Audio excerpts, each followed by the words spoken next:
Olá a todos, sou professora Poliana, trabalho com a matéria FTMLP sobre a questão da didática do ensino da língua portuguesa na educação básica. Nas videoaulas anteriores, trabalhei sobre habilidades e competências da nova BNCC nas turmas de primeiro, segundo e terceiro anos da educação básica. E finalizando o assunto, trabalharei nesta videoaula habilidades e competências de leitura em turmas de quarto e quinto anos da educação básica. Espero que a aula seja proveitosa. Bom, a partir do quarto e quintos anos, necessita-se que as crianças já tenham uma determinada autonomia de leitura, né? Porque já estariam alfabetizadas desde o segundo ano, se tudo corresse como tem de correr, né? Na aprendizagem. E a partir do quarto ano, seriam crianças autônomas leitoras, né? Que teriam muita liberdade para escolher as próprias leituras e para traçar o próprio caminho, né? De ser leitor. Porque o trabalho com leitura nada mais é do que o trabalho com a formação do leitor, e um leitor ele é alguém autônomo, né? Ele não precisa de que ninguém ali o obrigue, o norteie, né? Para que ele leia alguma coisa. Mas quanto a habilidades e competências, eu vou falar aqui algumas para vocês em geral, porque são muitas, né? E também vou falar de alguns gêneros próprios dessas turmas, sempre lembrando que as habilidades e competências que eu trabalhei lá no primeiro ano, eu vou trabalhar até o ensino médio, né? Elas não serão esquecidas. Vai ser uma soma. Então, se eu trabalhei 5, 6 habilidades lá, e trabalhei mais algumas no terceiro ano, eu vou voltar a trabalhá-las agora aqui, somando a outras, né? Uma vez que algumas habilidades precisam de também uma questão ali de maturação psicológica. Mas eu nunca vou esquecer de trabalhar uma habilidade, ela estará com o aluno para sempre e será trabalhada também enquanto ele estiver na escola. Uma vez que as habilidades de leitura, elas necessitam ser muitas para que se construa a competência de leitura, como eu trabalhei no vídeo anterior. Então, assim, dentre as habilidades que se trabalham agora aqui no quarto e quinto ano, a habilidade de ler em silêncio. Então, a criança tem que ser capaz de ler em silêncio, né? Ela não pode mais só ler em voz alta. Mas quando ler em voz alta, ela tem que entender que ela está lendo para um interlocutor. Então, ela tem que ser capaz de ler de maneira fluente, fazendo pausas, né, respeitando pontuação, lendo num tom de voz ideal, com uma pausa quando necessário, de modo que não seja uma leitura só para o entendimento dela, mas um entendimento também de quem está ouvindo, né? E a gente trabalha com tantos alunos de ensino médio que não conseguem fazer esse tipo de leitura, eles não leem de maneira fluente para quem está ouvindo. Então, já não se construíram ali nesse aspecto. Distinguir fato de opinião, muito importante. O que é fato e o que é opinião. Uma coisa não se mistura a outra, né? E opiniões, todos têm.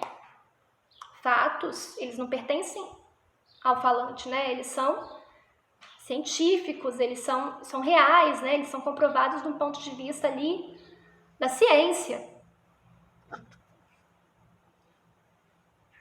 As opiniões nem sempre. Então, você pode até respeitar uma opinião de uma outra pessoa, mas entender que aquela opinião não tem base nenhuma, né? Então, é sempre necessário julgar uma coisa e distinguir da outra, né? Até para não cair nas mentiras, nas manipulações, enfim, das fake news, que são uma preocupação também da BNCC. Identificar elementos da narrativa, entender direito o que é um conflito, separar o conflito do personagem, o personagem do tempo do espaço, né? O clímax do desfecho, saber discernir uma coisa da outra.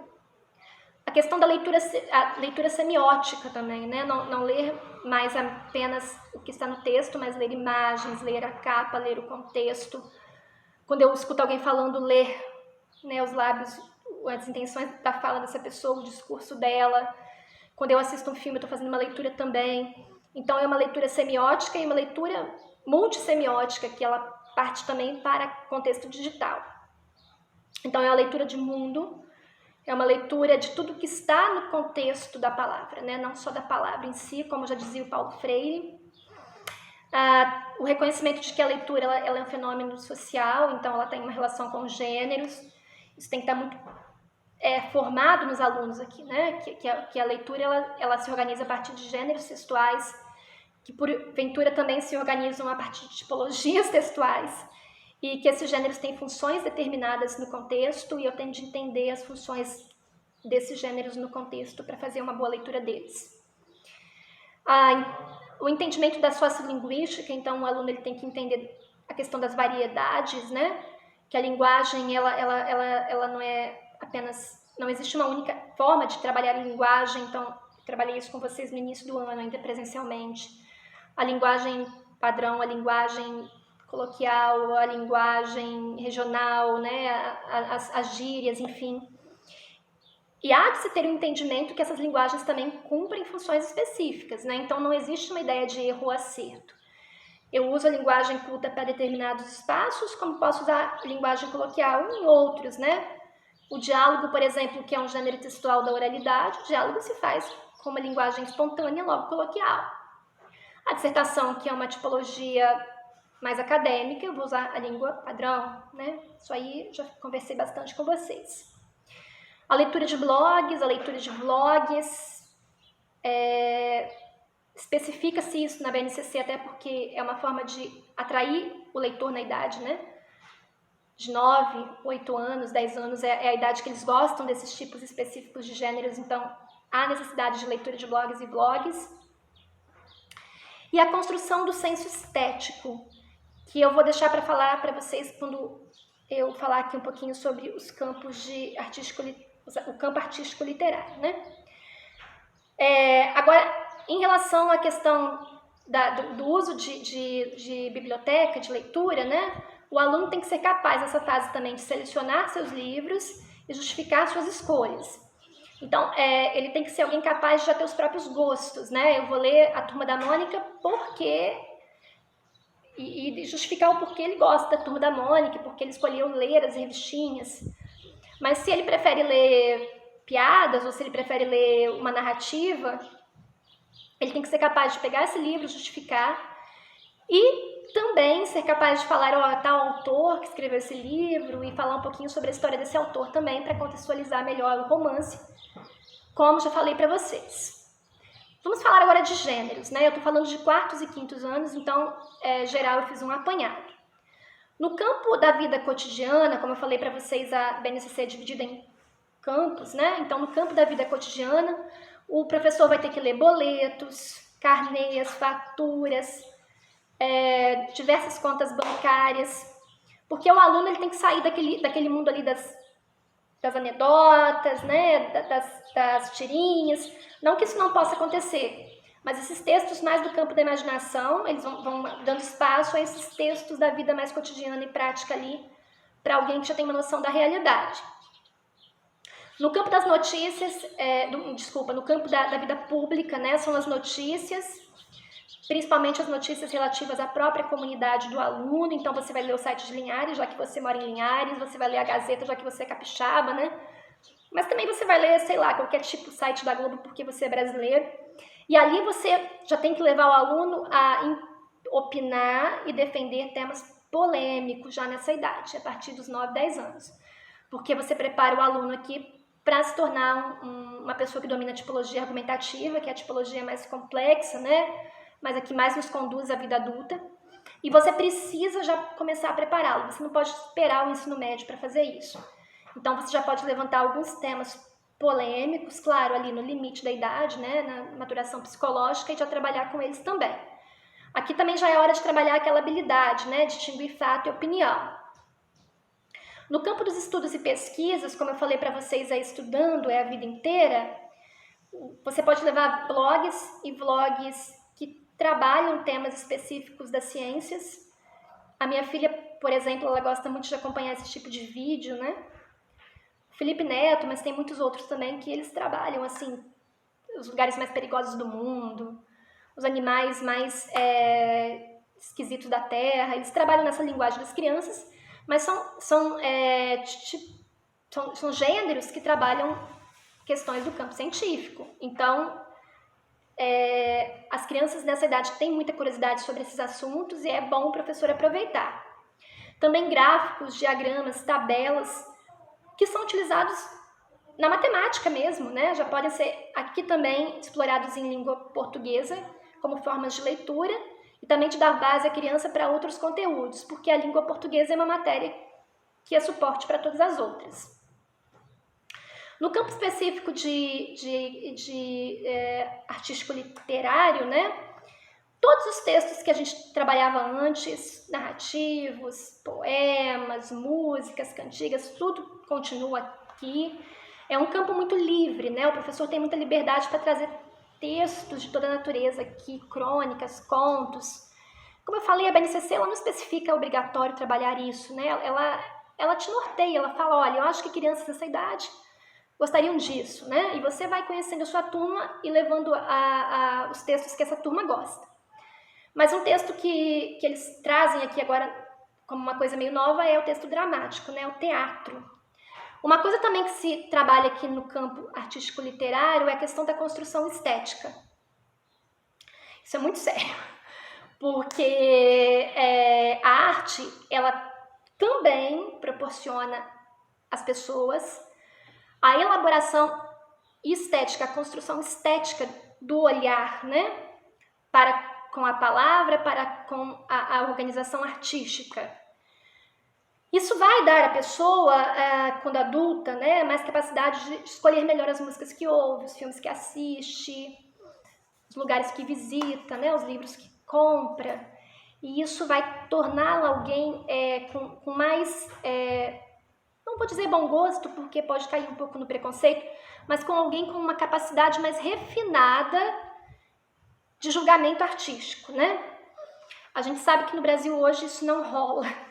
As pessoas não têm ali um refinamento muito grande para a escolha da música, para a escolha da arte, né?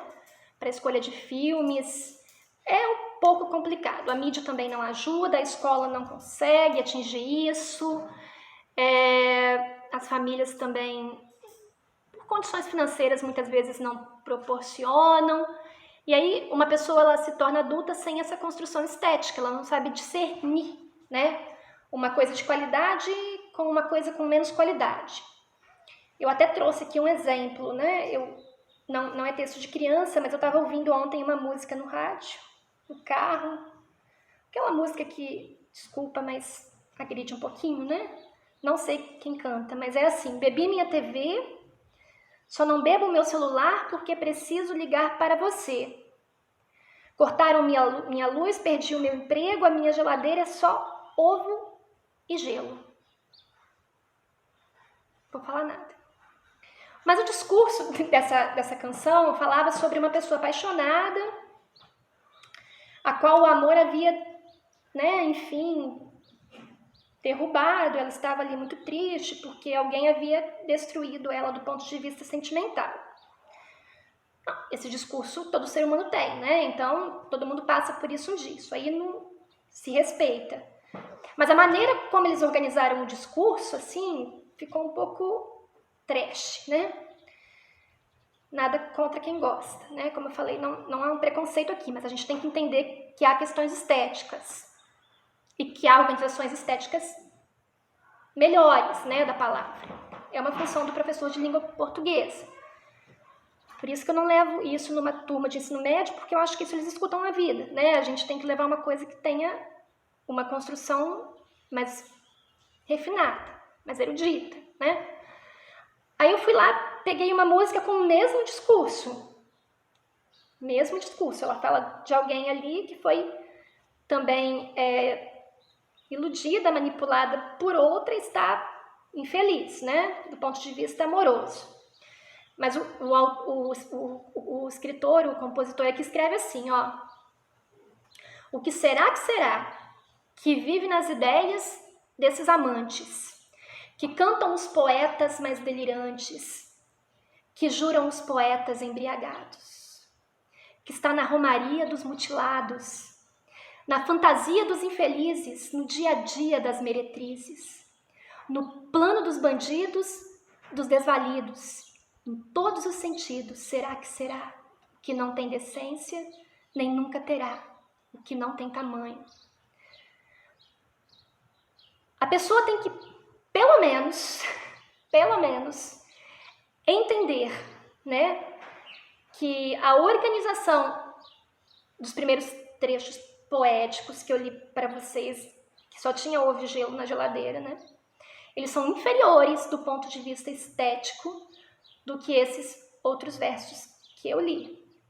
Então, cabe ao professor o trabalho também no sentido estético da linguagem, de modo que o aluno reconheça, né, e consiga selecionar e distinguir ali a diferença da produção do conteúdo artístico literário, né, para que ele entenda que um livro do padre Marcelo Rossi, nada contra, ele é inferior do ponto de vista estético e literário do que um texto do padre Antônio Vieira.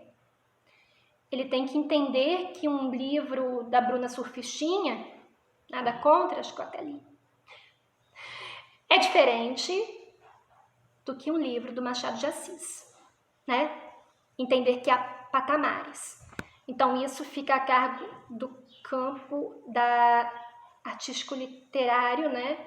E da construção do senso estético já a partir do 4º ano. Pessoal, tem tanta coisa. Eu estou fazendo um apanhado, né? Uma vez que vocês se tornem professores que trabalhem na educação básica com língua portuguesa, fica aqui o recado, o compromisso é muito grande, vão ter que estudar bastante para dar conta, né? E ainda vão ter eternamente a sensação de que não deram conta, porque o trabalho com linguagem, ele é um trabalho que excede, né?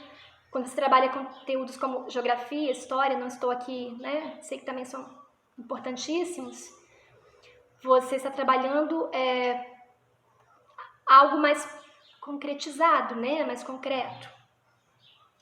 Mas linguagem é uma coisa que excede, né, tudo isso. Ela está em tudo, ela está em todos os contextos, né, de outros conteúdos e da vida em sociedade. Então, ela excede qualquer coisa que seja muito compartimentada, né? Ontem mesmo eu estava fazendo um curso sobre Bakhtin. O próprio Bakhtin, né, que é o filósofo da linguagem, ele excede qualquer outra filosofia e ele excede qualquer possibilidade de compreensão absoluta, né, de sua obra. É quase impossível você entendê-lo na sua grande natureza, porque ele não trabalha com ideias, com conceitos próprios, né, uma vez que a linguagem ela é dinâmica e tem uma natureza totalmente livre. Espero que o recado tenha sido dado, né? Acho que a ideia aqui não é trabalhar também nenhum conceito pronto, é dar um recado. Então, eu espero que o recado acerca do trabalho com leitura tenha sido dado. No próximo vídeo, eu vou trabalhar com vocês um pouquinho de biblioteca, dos espaços escolares, também previsto na BNCC. E aí, semana que vem, eu trabalho semiótica, tá? Análise linguística e semiótica. Quem não sabe, eu estou ganhando alguém aqui para o campo das letras, né? Obrigada, até mais.